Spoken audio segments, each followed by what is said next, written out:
싸우며 거룩한 공예와 성도가 서로 교통하는 것과 죄를 사하여 주시는 것과 몸이 다시 사는 것과 영원히 사는 것을 믿사옵나이다. 어디까지 주의 십자가 사랑하리 멸류관 앞뒤까지 엄한 십자가 되지 않게 하여 주시옵소서. 심은 대로 거두어드린다는 주님의 말씀이 이루어질 줄 믿습니다. 전폭적으로 주님께 맡기는 생활로 실천하는 저희에게 하여 주시기 바랍니다. 지금 우리 사회와 국가가 매우 이토록 자유민주 대한민국을 붙들어 일으켜 주시옵소서. 이곳 한국 기독교 원로 목회자 협회 회원이 10명이 아닌 10명의 몇 배가 됩니다. 응답하여 주실 줄 믿습니다.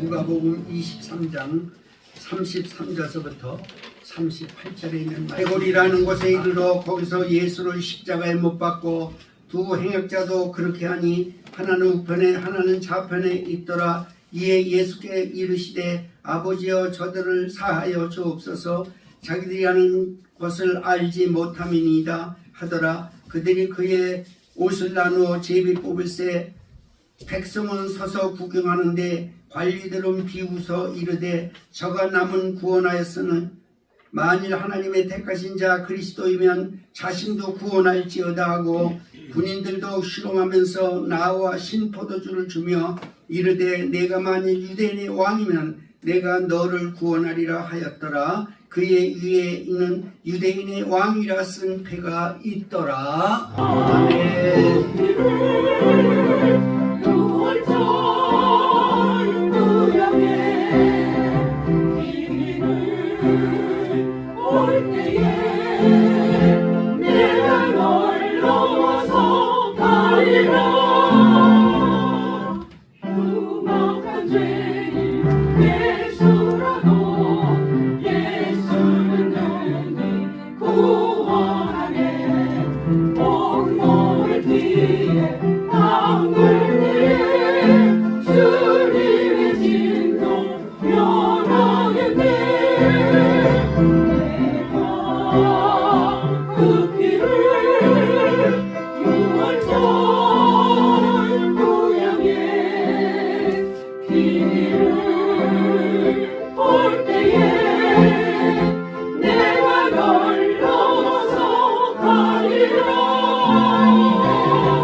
할렐루야.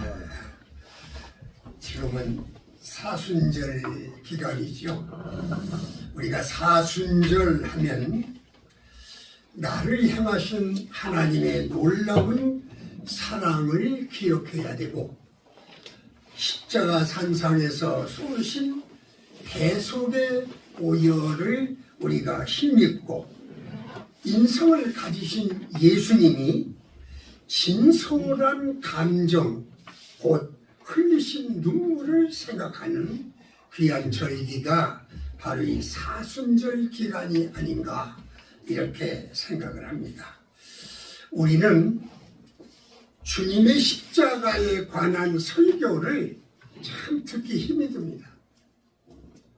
축복에 관한 문제, 잘 되는 문제, 이런 문제에 대해서 설교를 많이 하고 십자가에 관한 설교를 인기가 없다 해서 십자가에 관한 설교를 잘 하지는 않습니다. 그런데 우리가 처음 신앙을 생각을 하고 또 주님의 십자가의 고난을 생각하지 않고는 우리의 신앙이 자라갈 수가 없습니다. 그래서 오늘 우리는 십자가에 관한 이 얘기를 설교를 들음으로써 우리의 처음 신앙을 가지고 나갈 수 있도록 그런 놀라운 역사가 일어나는 귀한 시간이 되어주시기를 주님의 이름으로 축원합니다. 우리 한국의 6.25 때부터 6.25를 마치고 나서 열심히 부흥 집회를 하면서 다니는 이성봉 목사라고 하는 분이 있습니다. 그분은 이제 성결교회 목사님이셨는데 그분은 설교 제목 하나 가지고 전국적으로 누렸습니다. 그러니까 같이 따라다닌 집사님이 늘 묻는 것이 목사님 오늘 또 그 설교를 하실랍니까? 하고 묻는 거예요. 왜?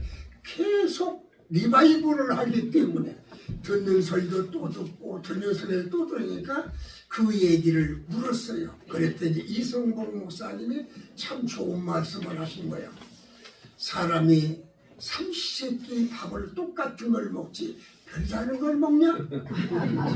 네가 그 설교에 의해서 세임을 얻고 그 다음에 설교에 인해서 내 앞길을 준비하고 있는 건데 다른 설교를 해줘봐라.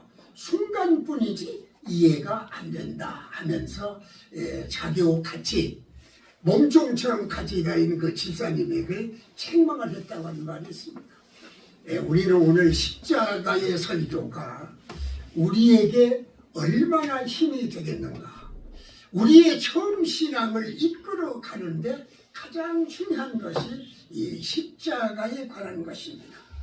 오늘 우리가 누가복음 22장, 오늘 23장을 읽었습니다마는 22장에 보면은 사순절 마지막 순환 기간 중에 예수님께서 6월절 지내고 수요일 오후에 붙잡혀서 살해드린 재판을 받은 금요일 새벽까지의 일정을 누가복음 22장은 기록을 하고 있습니다. 오늘 본문은 순환의 절정을 이루어 빌라도의 재판을 통해서 사형을 언도받으신 예수님께서 죽임을 당하시는 기록을 오늘 23장은 기록하고 있어요. 예수님께서 당하셨던 그 모든 고통을 생각을 해보면은 인간이 경험할 수 없는 가장 참혹한 고통을 총망라했던 것을 볼 수가 있습니다. 주님은 우리와 똑같은 육체를 지니시고 계셔서 민감한 감정, 상처 입기 쉬운 육체와 고통을 느낄 수 있는 그 감정을 지니신 분도 바로 예수님이십니다. 그분이 본체, 하나님의 본체라고 하시지만은 인간의 육체를 입으셨기 때문에 그는 우리와 똑같은 성정을 가지신 분이시다 라고 하는 말씀이에요. 십자가의 형은 로마 시대에 세 가지 형이 있었습니다. 하나는 태워 죽이는 화형이 있었고, 하나는 목을 잘려서 없애버리는 참수형이 있었고, 그 다음에 하나의 처형의 방식인 가장 잔인한 방법, 극형인 십자가 형틀에서 죽음을 당하는 그런 세 가지 형이 있었습니다. 근데 십자가 형틀에 돌아가는 그 죄인은 십자가의 못을 받기 전에 엄청나게 두들겨 맞았어요. 피를 흘리고 죽는다고 고함을 지르고 그런 어려운 가운데 있는 잔인한 형틀이 십자가의 형틀이었습니다. 그리고 마지막에는 십자가에 자기가 죽을 십자가 형틀을 짊어지고 가도록 그렇게 했던 것을 볼 수가 있습니다. 예수님께서도 이 고난에 관해서 너무나 잘 아시기 때문에 마지막 기도가 할 수만 있으시거든 이 잔을 내게서 물러가게 해달라고 기도를 하셨고, 그 다음에 내 원대로 마옵시고 아버지 뜻대로 되기를 원한다고 하는 간절한 기도를 마치시고 세상의 가장 악한 이들의 손에 붙잡히게 된 것을 볼 수가 있어요. 그래서 오늘 우리는 생각할 것이 십자가의 고난에 주님의 십자가에 대해서 우리가 깊이 한번 생각하면서 나의 처음 신앙을 한번 점검해 봐야만 되겠습니다. 아멘. 첫 번째, 예수님은 죄인된 우리가 달려야 할 십자가에 대신 달려서 죽음을 맛보았다 하는 것을. 왜 죽음을 맛보았다는 말을 사용하냐면요, 십자가의 순환과 죽음은 바로 십자가의 상징이기 때문에 그래요. 우리가 신명기 21장 23절 하반절에 보면은 나무에 달린 자는 하나님께 저주를 받았음이라고 말씀하고 있고, 그리스도는 이 치욕적인 그런 십자가를 통해서 인류의 생명을 구하는 위협을 달성했던 것을 볼 수가 있습니다. 그래서 바울을 통해서 갈라디아 3장 13절에서 그리스도께서 우리를 위하여 저주를 받은 바 되사 율법의 저주에서 우리를 속량하셨으니 기록된 바 나무에 달린 자마다 저주 아래 있는 자라고 하는 말씀을 한 것을 보면은 그 십자가의 형틀이 얼마나 저주스러웠던 것을 우리가 볼 수가 있습니다. 주님의 순환의 절정에 이르러 빌라도의 재판을 통해서 그리스도의 사역의 형틀의 언도를 받으신 주님께서 죽음을 당하시는 과정을 우리는 볼 수가 있습니다. 유대 종교의 지도자들, 즉 다시 말하면 살해드린 공회에는 71명의 제사장, 서기관들이 합해서 71명의 공회원이 모이게 되어 있습니다. 그런데 그 공회원을 통해서 예수님은 신성모독이라고 하는 자기가 하나님의 아들이라고 하는 그 죄인을 이제 받게 되는 것이죠. 누가복음 23장 22절에는 이 사람이 무슨 악한 일을 했느냐, 내가 때려서 놓아주고 싶다까지 했어요. 그러니까 23장 23절에 저희가 큰 소리로 재촉하여 저희의 소리가 빌라도의 음성을 이겼다고 말하고 있습니다. 그러니까 23장 24절 25절은 이에 빌라도가 저희의 구하는 대로 예수를 넘겨 저희의 뜻대로 하라고 넘겼던 것을 볼 수가 있습니다.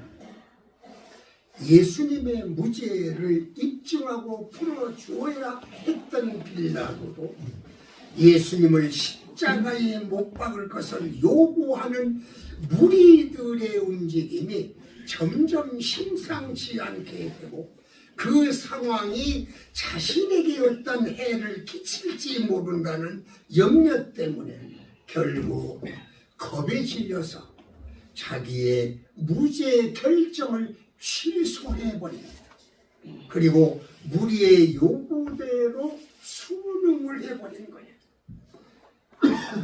빌라도가 무리의 요구에 대해서 당시에 세상을 놀라게 하고 세상을 떠들썩게 했던 죄인 바나바를 놓아주고 죄가 없으신 예수님을 십자가에 못 박도록 넘겨준 것은 그 결정이 너무나 잘못된 것이었다 하는 것을 볼 수가 있습니다. 여러분, 성경은 여러 군데서 이 얘기를 합니다. 사람은 믿을 것이 못된다. 사람은 숨이 끊어지면 아무것도 할 수가 없고 좌우로 치우치게 쉬운 것이 사람이다. 그래서 사람을 믿지 못할 것이다. 오늘 예수님께서는 내가 달려야 할 십자가를 우리의 죄 때문에 자신이 나의 십자가를 지시게 되었다고 하는 사실이 오늘 첫 번째 말씀을 하고 있습니다. 두 번째는 주님은 죄인들의 처형 장소인 예루살렘 성문 밖 골고다에서 죽으셨다고 하는 거예요. 골고다는 아까 읽었습니다. 해골이라는 뜻으로 사형수의 처형의 장소로 사용되었던 예루살렘 근교의 언덕의 이름이 골고다요.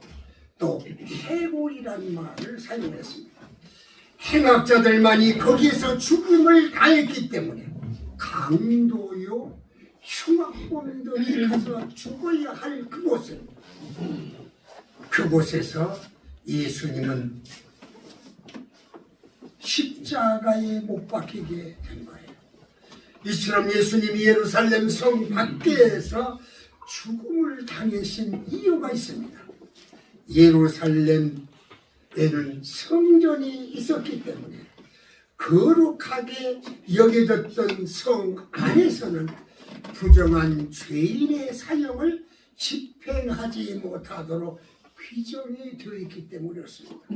우리가 열왕기상 21장 13절의 말씀을 보면 유대인들뿐만 아니라 로마인들에 의해서도 지키고 있는 이 법이었던 것을 볼 수가 있습니다. 그러나 이렇게 주님의 성 밖에 죽으신 그 크고 큰 어려움의 본래 이유는 유대인들이 제사 때 자신의 죄 때문에 죽게 된 짐승을 진 밖에 불태웠던 규례와 연관을 갖게 되었다고 하는 것입니다. 즉 희생제물의 원형이신 예수님께서는 성문 밖에서 고난을 당하시고 죄인으로 기종되심으로 율법의 요구를 충족시켰다 하는 것을 볼 수가 있습니다.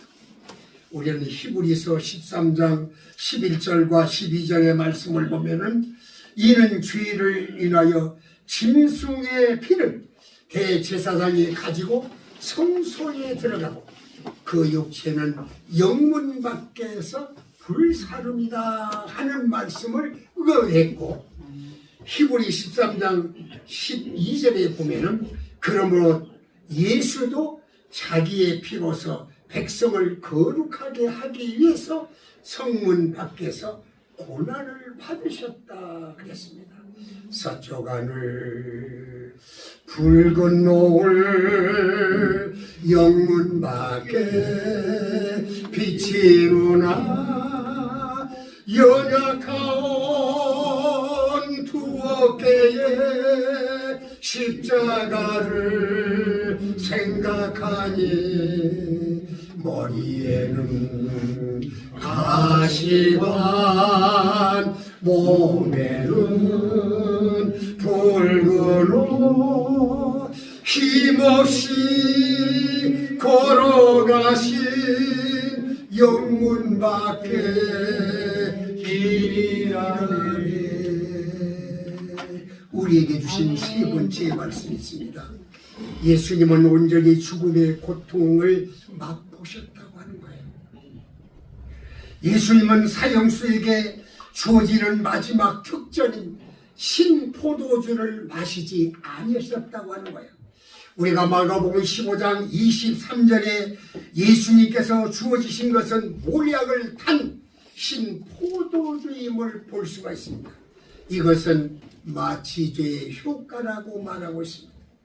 그들이 주님께 마시게 한 것은 죽음의 고통을 잊게 하기 위해서 준 것은 감각을 무디게 해주기 때문에 잘 십자가에서 견디라고 주었는데, 십자가에 달린 예수님께서는 그것을 마시기를 거부하셨습니다. 결국 죽음의 모든 고통을 기꺼이 받아들이시기를 원했고, 그렇게 하심으로써 모든 인류의 죄, 고통을 감당하셨음을 우리에게 말씀하고 있고, 구속의 사역을 완수했던 것을 볼 수가 있습니다. 오늘 예수님은 오전 9시에 십자가에 못 박혀서 오후 3시까지 3시의 운명을 하셨습니다. 결국 예수님께서는 6시간 동안 십자가에서 고난을 받으신 거예요.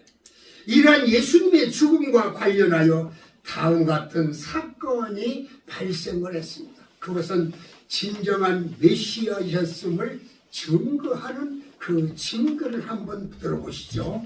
첫 번째, 주님께서 6시간 동안 십자가에 매달리셨고, 그 다음에 오후 3시에 운명을 하셨는데, 거기에 나타나는 증거가 있어요. 첫 번째, 온 땅이 어둠에 갈렸다. 누가복음 23장 44절 이렇게 말하고 있죠. 공감복음서가 모두 동일하게 기록하고 있는 것으로 하나님의 아들의 죽음에 대한 하나님의 초자연적인 표시다 하는 것을 말하고 있습니다. 세상에 빛이 오신 예수님께서 죽으실 때에 온 세상이 어두워진 것은 당연한 것입니다. 두 번째 보면 성소의 휘장이 찢어졌다 그랬어요.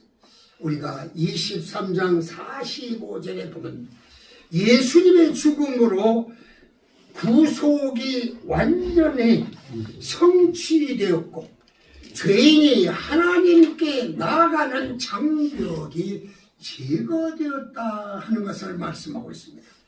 즉 누구든지 하나님께 나아갈 수 있다고 하는 말씀을 하셨고, 오직 그리스도를 통해서만 하나님께 나갈 수가 있다고 하는 말씀을 하고 있습니다. 그래서 두 번째는 성소의 휘장이 찢어졌다고 하는 거예요. 세 번째는 예수님의 사형 집행한 백부장이 예수를 가르쳐 의인이었다고 고백을 하고 있습니다. 23장 47절 이렇게 말하죠. 이런 이방인이 백부장의 메시아 고백은 예수의 죽음을 집행하고 목격했던 자들로서 하나님의 아들이 무죄로 죽으심을 입증을 했고, 십자가의 사건이 이방인의 구원을 위해서 큰 효능을 발휘했다 하는 것을 말씀을 하고 있습니다. 네 번째 증거는 모인 무리가 양심의 가책을 받았다고 하는 것입니다.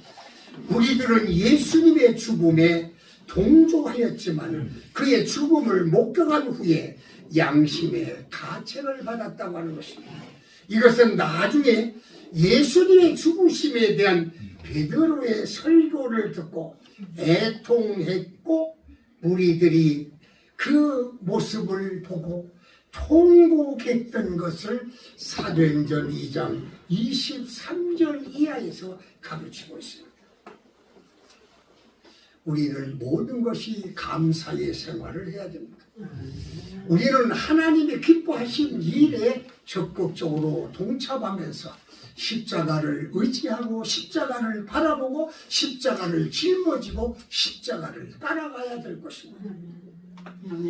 제가 외국에 미국의 노스캐롤리나 그 주립대학에 그때 한국의 학교를 세워서 제가 조금 대표적인 그 이런 일을 해낼 때가 있었습니다. 그럴 때 노스캐롤라이나에 갔더니 그 좋은 그 우리가 듣기 좋은 예화가 하나가 있어서 여러분에게 소개를 하려고 합니다.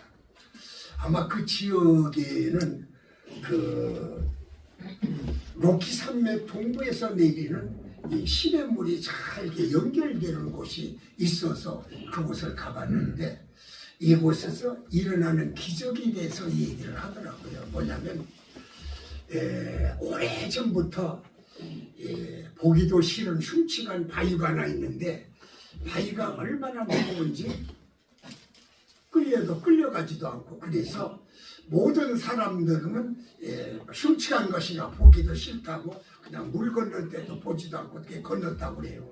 근데 그것을 지나가는 어느 가난한 사람이 딱 보니까 이것이 아무리 크다 하더라도 내가 끌어다가 우리 지금 대문이 흔들리고 있는데 이 돌멩이를 딱 쓰고 바위를 딱 세면 고정이 되겠다 그 생각이 들어서 자기 집으로 가져가려고 했답니다.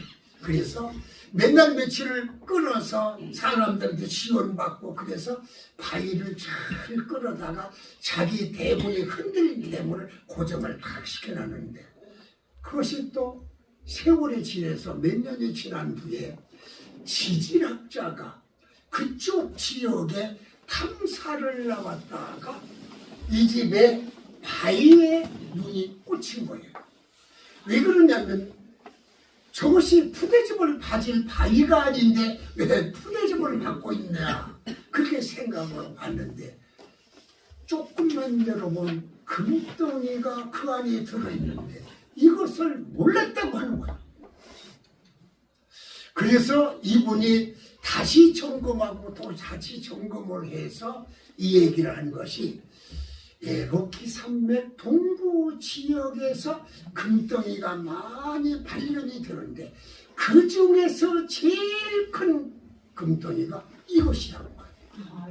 그것을 그때 당시 현시가로 따지자면 100만 불 이게 엄청 비싼 그것을 발견했다고 합니다. 제가 왜 이 말씀을 드리냐면 우리는 이 세상에 살면서 무가치하죠. 어떻게 사는지도 모르고 어떻게 내가 출세한 것 봐서도 모략과 중생 속에서 그 모략을 받은 중에서 좋은 직장에서 쫓겨날 때도 있고 참 허탈감을 지을 때 있고 슬플 때도 있고 많으잖아요. 그런 가운데서도 하나님께서 우리를 불러주셔서 천국 백성으로 삼아주시고 하나님의 사랑의 눈에 들어서 우리를 귀한 직분을 주시고 천국이 나의 것이다 라고 큰 소리를 치게 된 것이에요.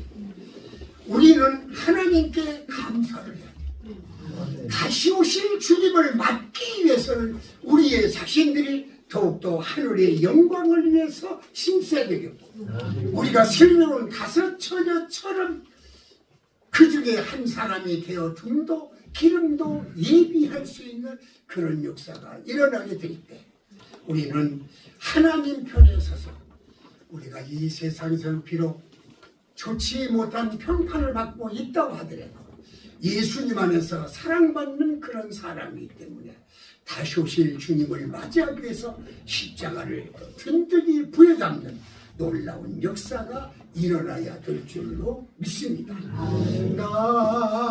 낮에나 밤에나 눈물 먹는 곳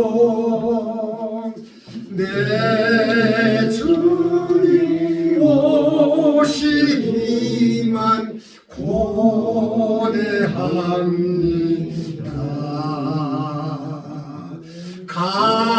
가실 때 다시 오마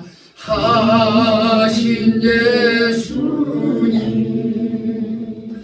오 주여 언제나 오시렵니까.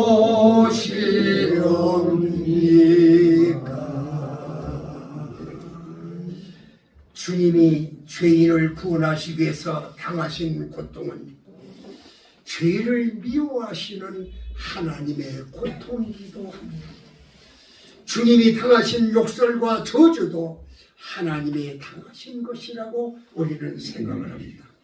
우리 모두는 순환을 받아 죽음으로 우리의 죄를 해결해 주셨던 주님의 은혜를 깊이 생각을 하면서 주님의 순환을 생각할 때마다 우리의 모든 죄악을 주님이 소멸해 주신다고 말씀하셨기 때문에 모든 의로운 일에 힘써서 다시 오실 주님을 맞이하는 슬기로운 다섯처녀처럼 등도 기름도 잘 예비해 주셨다가 잘했다 칭찬을 받는 저와 여러분이 되어주시기를 주님의 이름으로 축원합니다. 아멘. 기도하시겠습니다. 아멘. 주님의 순환을 생각할 때마다 우리의 죄악된 부분을 소멸시켜 주시면서 의를 이루는 일에 힘써서 다시 오실 주님을 맞이하는 슬기로운 다섯 처녀가 되어주니 한 사람이 되어지도록 성령께서 주관하여 주시옵소서. 아멘. 이 나라와 민족을 불쌍히 여겨주시고 지금 굉장히 이 세파가 어렵습니다. 바다와 파도를 꾸짖으신 주님, 그 말씀이 꾸짖어서 대한민국으로 편하고 밝은 빛이 비춰지는 놀라운 역사가 있게 하옵소서. 아멘. 예수님의 이름으로 기도하옵나이다. 아멘. 세상이 어렵고 힘들지만은 하나님이 계획하신 대로 우리는 자유민주 국가로 하나님께서 세워주셔서 복음을 평안한 가운데 안전한 가운데 전하며 하나님 나라가 세워질 줄을 믿습니다. 우리의 모든 연약한 것을 주님께 감당시키셨으니 하나님께서 세우시는 길로 인도하여 주시며 사람을 세우시사 하나님 나라를 위하여 또한 말씀을 선포하는 모든 죄종들을 하나님께서 세우셔서 하나님의 나라가 선포되고 세계로 선교가 이루어져 나가며 이 땅에서도 복음이 전파되며 평안함과 안전한 가운데 살아갈 수 있도록 하나님께서 세우실 주의 영으로 주의 힘으로 악한 것들을 다 물리칠 수 있는 영권과 능력과 권능으로 함께하여 주시어서 원로 목회자들 모이는 이곳에서도 하나님의 영광을 나타내며 일할 수 있도록 축복하여 주시옵소서.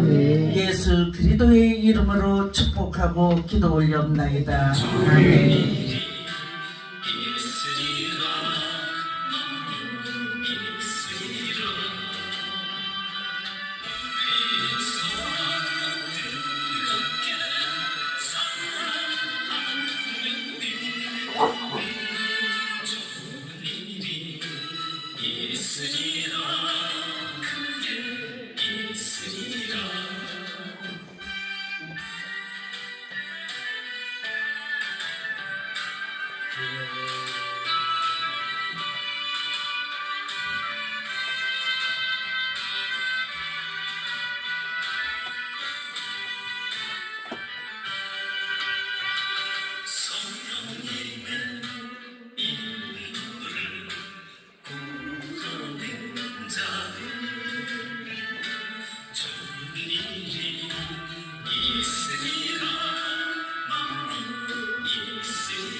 주옵시고 인도하여 주시어서 아버지 앞에 영광 돌리는 우리들이 삶이 되게 이 세상에 사는 날까지 아버지 앞에 기쁨과 즐거움으로 영광 돌리게 하옵시고 마음으로 믿어 이루고 입으로 신뢰하고 구원받은 백성으로서 온 천하에 다니며 주님의 복음을 선포하는 종들로 삼아 주시옵소서. 감사를 드려올 때 우리를 죄악에서 구원으로 인도하여 주셨고 신랑으로 다시 오실 나사렛 예수 그리스도 이름으로 감사하며 기도하옵나이다. 교회에서 하지 않고 또 밖에서 야외 예배를 드리고 거기서 식사를 했으면 어떨까 싶어서 여러 가지 장소 문제도 볼 겸해서 4월 4일 날 답사를 갑니다. 또 이 차량도 맞춰놓고 이렇게 준비하고 있습니다. 또 기도해 주시고 후원해 주시고 또 후원 내용은 우리 원육회 총무로 일하고 있는 이명숙 목사님께 문의해 주시기 바랍니다. 다음 주에는 신청을 받겠습니다. 그래서 신청하실 분들은 신청해 주시고 다음 주 수요일은 4월 9일입니다. 건강하시고 풍성한 은혜 안에서 내가 들어오며 세상 짐을 내려놓고 빈장면 삼아 기다리니 내가 그리워 저를 배울 때 나에게 넘치게 열린 천국 이제로부터 영원토록 함께 있을지어다.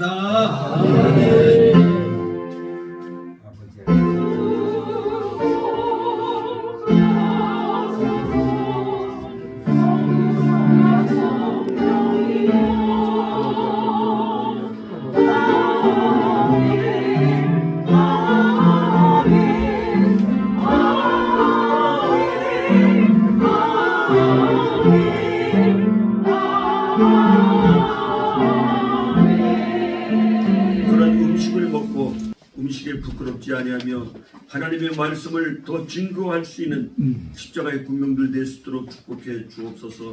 모든 말씀을 예수님 이름으로 기도합니다. 옆에 분과 함께 우리 사랑합니다. 사랑해요. 수고하셨습니다.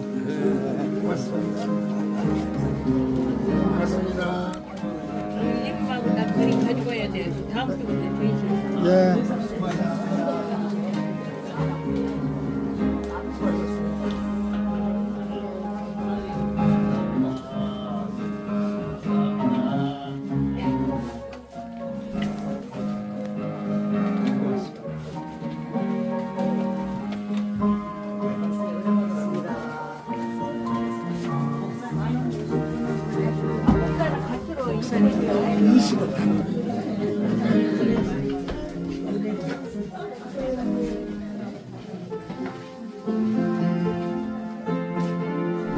네.